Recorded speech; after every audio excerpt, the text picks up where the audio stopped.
Polygon, which we've talked about before. Polygon is a layer 2. They're there to help streamline, there's the trial scalability. What is it? Security, scalability, and the trilemma. yeah. And privacy, right? Decentralization. That's Security. well, we always talked about privacy as the fourth We did. leg. That's the what fourth it one. is. Yeah. But the point is that when you look at proof of work or stake, even proof of stake protocols, they're limited to how quickly they can settle transactions or achieve finality within a time and cost. And layer 2s we've talked about are Polygon, Arbitrum, Optimism. These are names that are becoming they've been around building, but they're really starting to their value is really starting to be known.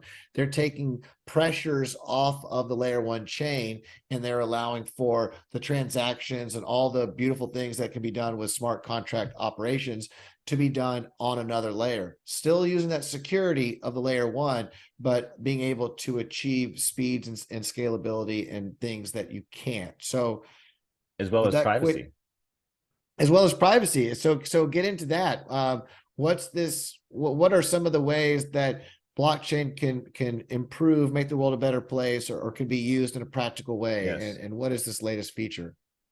All right, well, let's talk about the concept of a zero knowledge proof, right? So and what that means for privacy. So blockchains are all about using consensus to verify some kind of truth, whether it's a wallet has this many tokens, or this contract stake, or this wallet staking this many tokens, or whatever it is. It needs to be verified, because that's how we that's how we can establish consensus and make this whole thing work, right?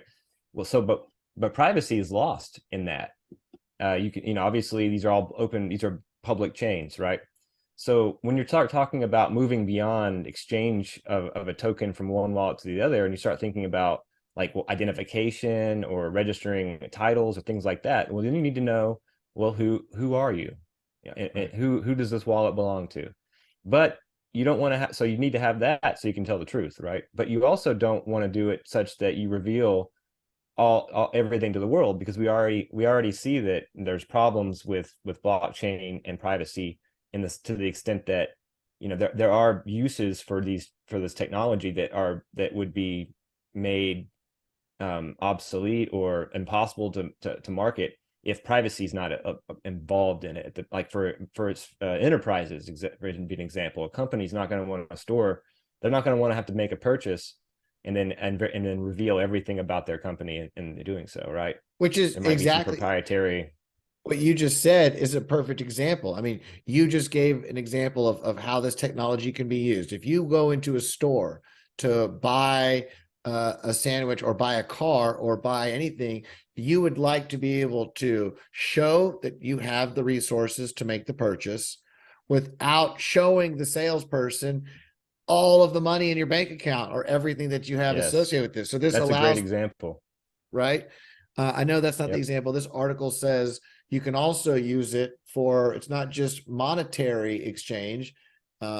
This article talks about an ID, going to a bar, and you can have it encoded in the blockchain, the age, and they don't have to see your address that you live or all the other information that's usually, or even what your birth date, or even what your birth date is, right? Or even what you could have.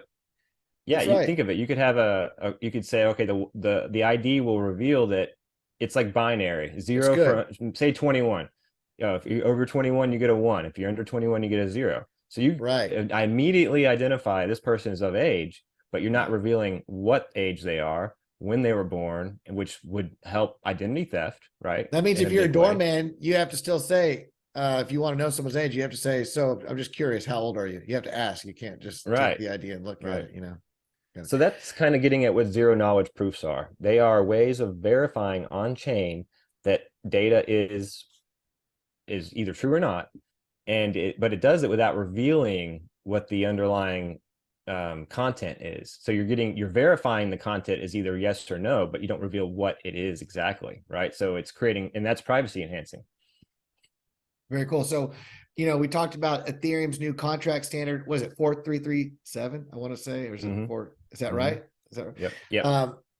Look, this is just another layer twos, zero knowledge. We're continuing to see blockchain develop this rich, diverse, dynamic ecosystem that's able to grow and scale, figure out ways to kind of go these growing pains to and to be interoperable to different chains that are growing at different rates and creating different applications and be able to provide more practical functions to the real world, looking at real world use case scenarios, which we've got more articles and content to talk about. Now, what's cool is a lot of these are concepts that we've been talking about for years, but and a lot of people have once you understand, how the tech works, but we're actually seeing the development of some of these concepts years later, like tokenizing real world assets and putting them on chain, or now looking at zero knowledge proofs for limited information on chain.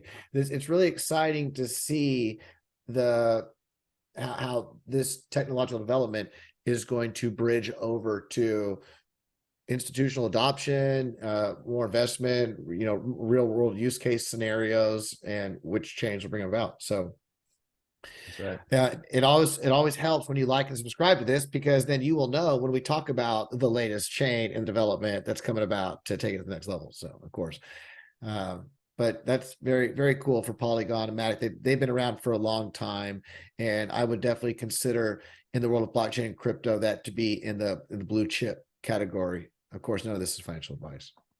Hope you enjoyed that clip. Don't forget to hit the like button, subscription, notification bell if you want to get the latest drops. Of course, all of this is educational, entertainment information to help you in your journey, learning more about blockchain and how to participate. None of this is financial advice, investment advice.